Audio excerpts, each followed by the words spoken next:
Jenny dibuat gamang oleh permintaan Christian, entah kenapa hatinya seolah menolak untuk pulang. Dia ingin tinggal bersama Ziel, dan menjalani hari-hari seperti biasanya. Mengantar putranya sekolah lalu bekerja. Wanita itu terus berpikir keras, bagaimana caranya memberi pengertian pada ayahnya. Bahwa dia ingin mandiri, dan mencari kebebasannya.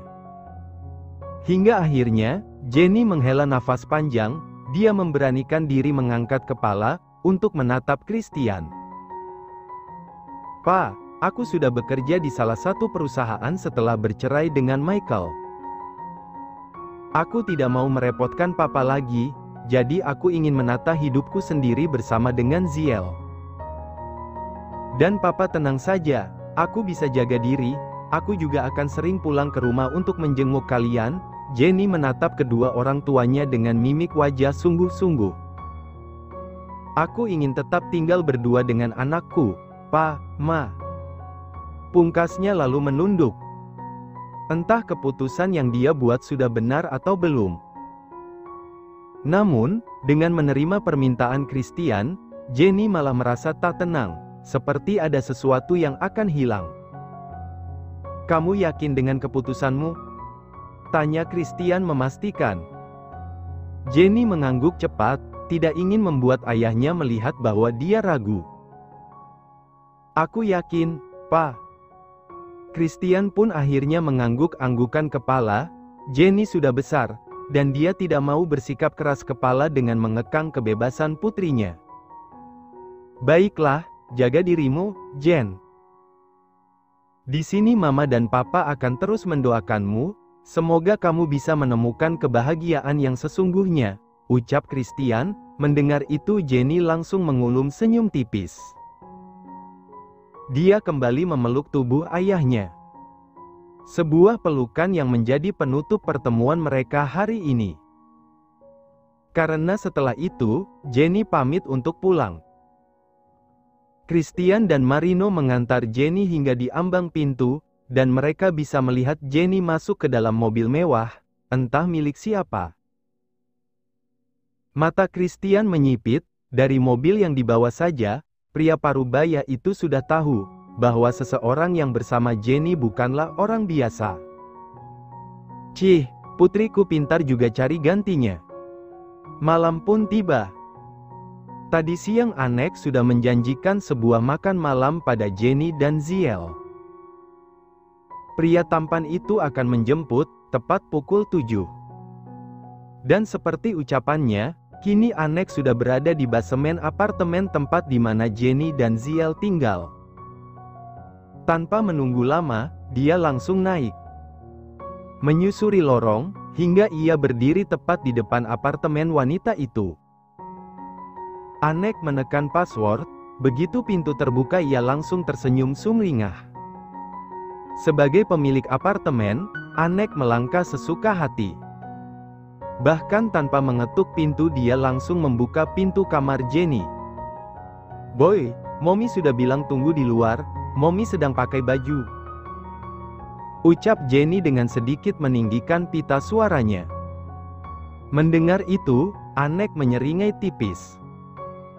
Dia melangkah mendekati Jenny yang belum sadar akan kehadirannya. Begitu Jenny ingin menoleh, Anek langsung memeluknya dari arah belakang. "Priamu datang ingin membantumu pakai baju," ucap Anek tepat di telinga Jenny, membuat jantung wanita itu seperti terjun ke bawah. Jenny menatap pantulan tubuh mereka di depan cermin. Dia hanya memakai pakaian dal *M, sementara Anek memeluk tubuhnya erat. Tiba-tiba tubuh Jenny terasa panas dengan bulu kuduk yang meremang. "An," panggil wanita itu sedikit melenguh. Dia seperti tersengat. Sentuhan malam itu kembali terasa nyata. Bahkan sampai membuat Jenny tak sadar, saat Anek membalik tubuhnya, hingga kini mereka berhadapan. Anek menyatukan kening mereka, dengan nafas memburu, Jenny bisa merasakan angin hangat itu menyapu wajahnya. Kedua netra itu saling menatap, Tatapan dalam yang mereka akhirnya hanyut dalam ciuman. "Jen, Iwan Yu, I really want you," ucap Anek dengan nafas mendera. Jenny hanya membalas ucapan Anek dengan des asteris H kecil. Membawa tubuh mereka berbaring dengan Anek yang berada di atas tubuh Jenny. Tidak adanya penolakan, membuat Anek merasa menang. Anek siap membuka penutup itu, tetapi keduanya malah dikagetkan sebuah suara dari arah pintu.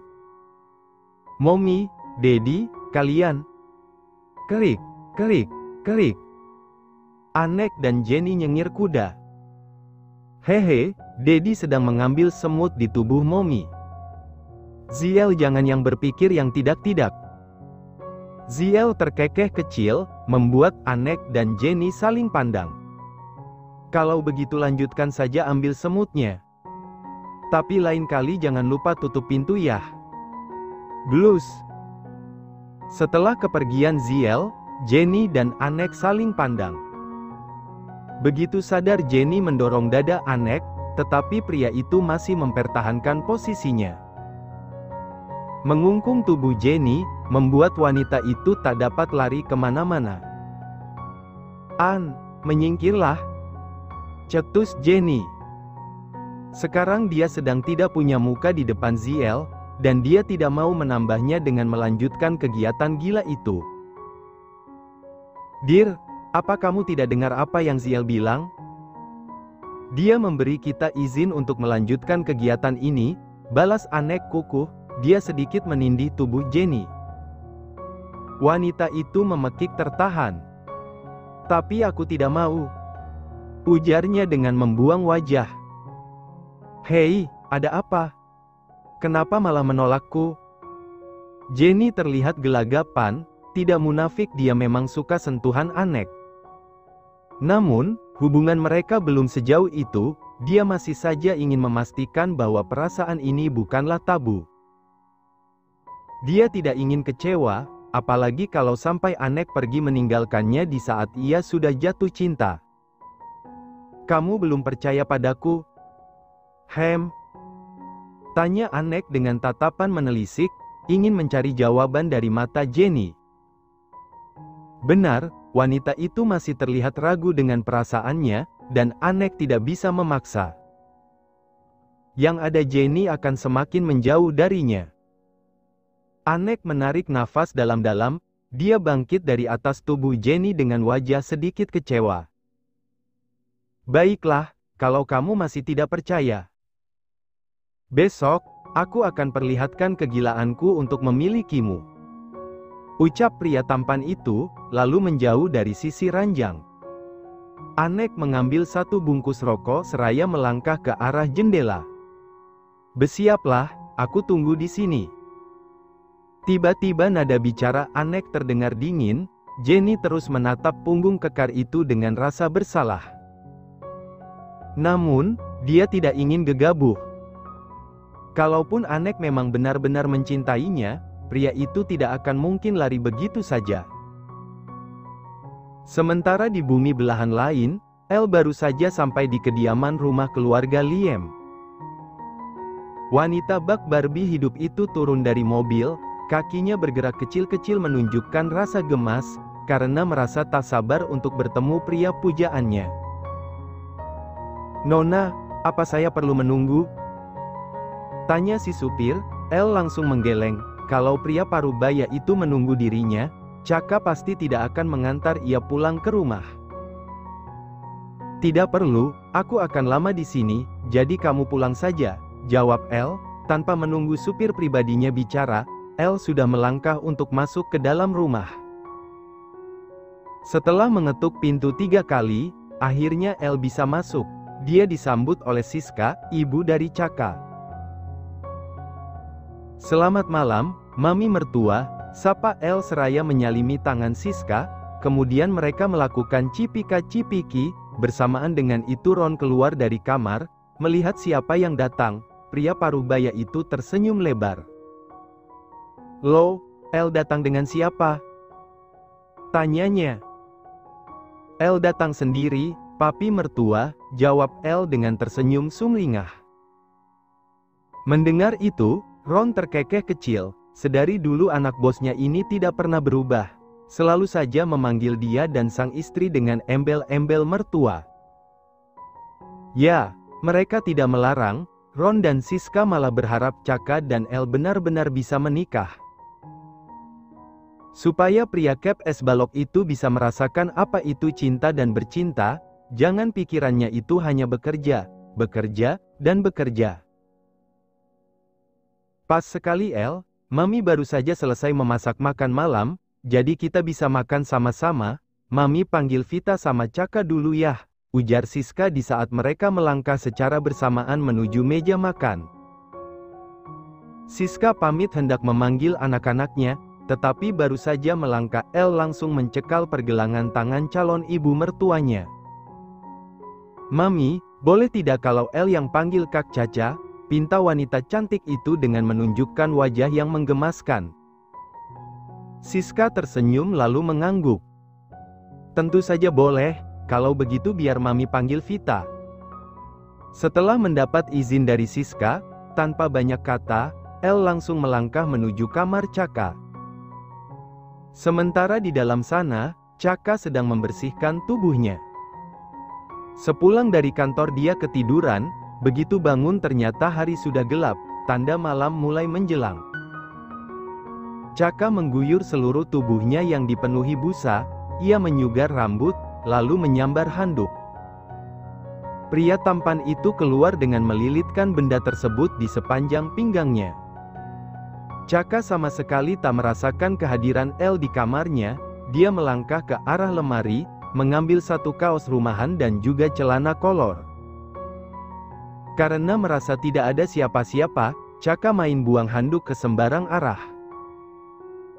Membuat wanita yang sedang berbaring di belakang sana langsung berkedip-kedip, lalu membuka matanya dengan sempurna. Astaga, apa aku sedang mimpi indah? Gumam El seraya menelan ludahnya susah payah. Mata El tak berkedip lagi, takut kalau sampai ia menutup mata, pemandangan indah ini akan hilang begitu saja. Wanita itu bangkit dari ranjang, sementara Chaka belum menyadari kehadiran El. Dia hendak memakai kaos, tetapi langsung dikagetkan oleh suara seorang wanita yang begitu dikenalinya. Kak Caca, panggil El. Dek. Tangan Chaka yang terangkat langsung terhenti, kaos itu menyangkut menutup kedua matanya. Sementara jantung pria tampan itu langsung berdetak dengan kencang. El? Itu suara El? Atau aku sedang berhalusinasi? Chaka bertanya-tanya pada batinnya sendiri, ingin tahu apa yang sebenarnya sedang dia hadapi. Chaka langsung meneruskan gerakannya untuk memakai kaos. Dan dia semakin terperangah, saat melihat El tiba-tiba sudah berada di depan wajahnya. Astaga! Chaka langsung mundur beberapa langkah saking terkejutnya. Sementara El tersenyum sumringah, dia maju dengan langkah pendek-pendek, mengikis jarak yang terbentang di antara mereka berdua. Hei, Nona, Anda ini sedang apa? Tanya Chaka dengan mata yang membulat tak percaya. Aku disuruh Mami memanggil kakak untuk makan malam. Aku malah disuguhi pemandangan indah, ucap El, seraya matanya melirik ke bawah. Jangan lihat ke bawah, cetus Chaka, sambil mengangkat dagu El. Sumpah demi apapun, dia merasakan malu yang luar biasa. Bisa-bisanya, El melihat ia yang belum memakai celana. El mengedip polos, menatap wajah tampan Chaka dengan tatapan penuh dengan tanda tanya. Kenapa? Aku sudah sering lihat kok, punya Kak An, Kak Bi, Kak Coko, Kak De.